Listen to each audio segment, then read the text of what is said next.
So, are you burned out but can't afford to quit everything? Let me guess.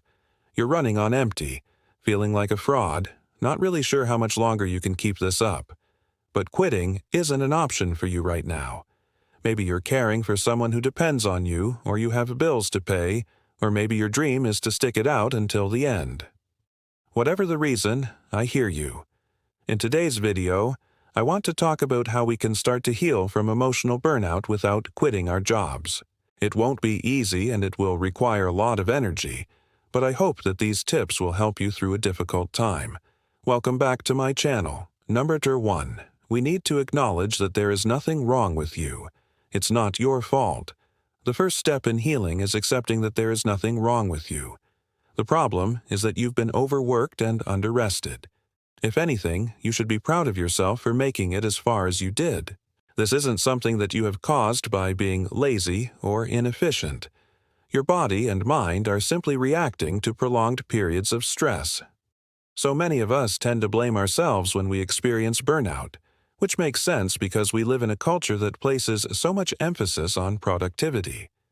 We're expected to constantly hustle and grind, even at the expense of our mental and physical well-being. But the truth is that burnout is a natural response to chronic stress. When we're constantly bombarded with stress, our bodies will eventually reach a breaking point. And this is what leads to burnout. So please remember that you're not alone. It's not your fault, and you're not broken. Number 2. Learn to say no. One of the best ways to prevent burnout from happening in the first place is to learn to say no. It can be difficult to turn down requests, especially if you're a people pleaser or if you feel like you have to prove yourself at work. However, it's important to remember that you don't have to say yes to everything. It's okay to set boundaries and to protect your time and energy. Learning to say no doesn't make you a bad person. In fact, it shows that you're self-aware and that you know your limits. When you say no to others, it allows you to focus on what's really important and to take care of yourself. You may feel guilty or awkward saying no at first, but over time it will become easier. You can start small by turning down low-impact requests and then work your way up. It might feel uncomfortable at first, but it's worth it.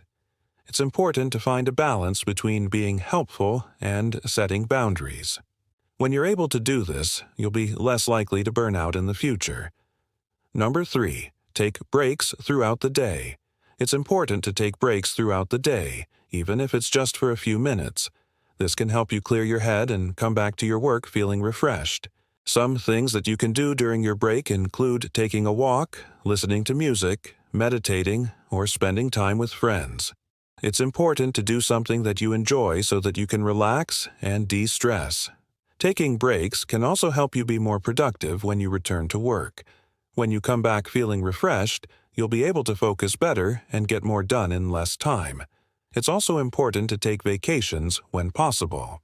A vacation can give you the chance to completely disconnect from work and recharge your batteries. It doesn't have to be expensive or time-consuming. Even a few days away can make a big difference. Taking vacations can help you come back to work feeling rested and ready to tackle new challenges.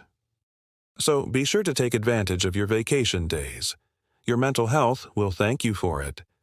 Number 4. Don't be afraid to ask for help. Asking for help is a sign of strength, not weakness. We all need help sometimes, and it's important to be willing to accept it. When you're burned out, you may feel like you have to do everything yourself. But this is never the case. There are people who care about you and want to help. Don't be afraid to reach out to them.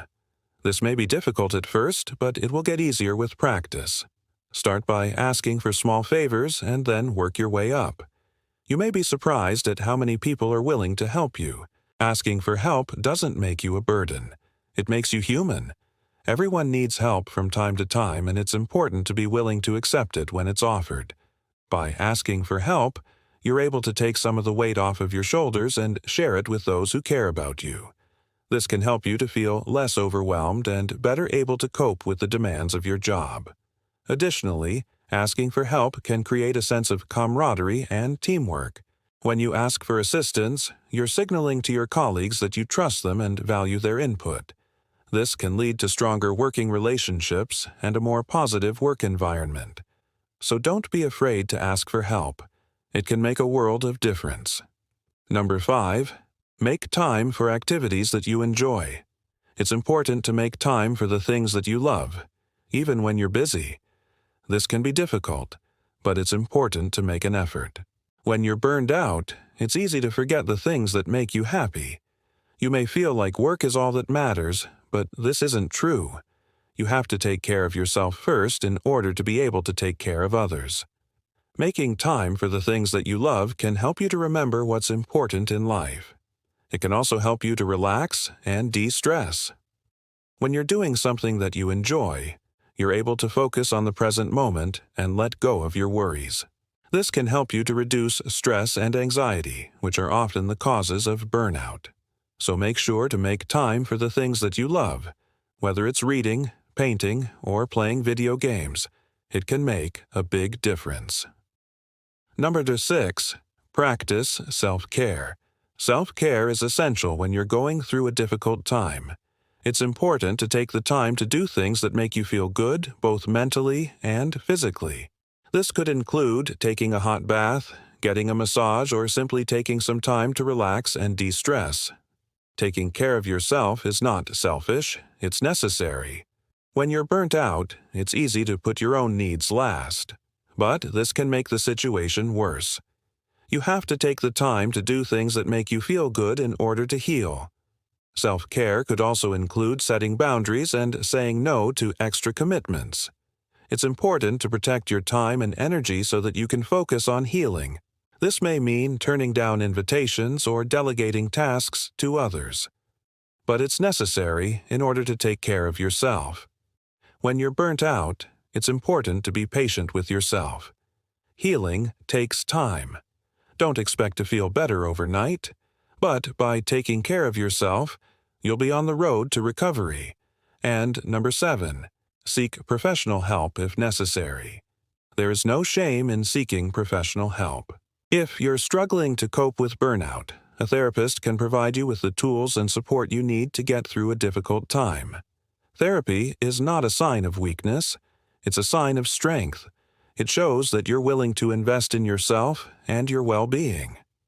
A therapist can help you to process your emotions and develop healthy coping mechanisms.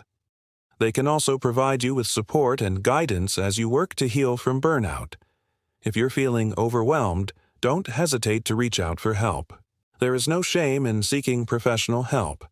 It's one of the best ways to cope with burnout, and it can be life-changing. I know that this advice is easier said than done, but I hope that it gives you a starting point. Please take care of yourself. You deserve it. Thank you for watching, and I'll see you next time.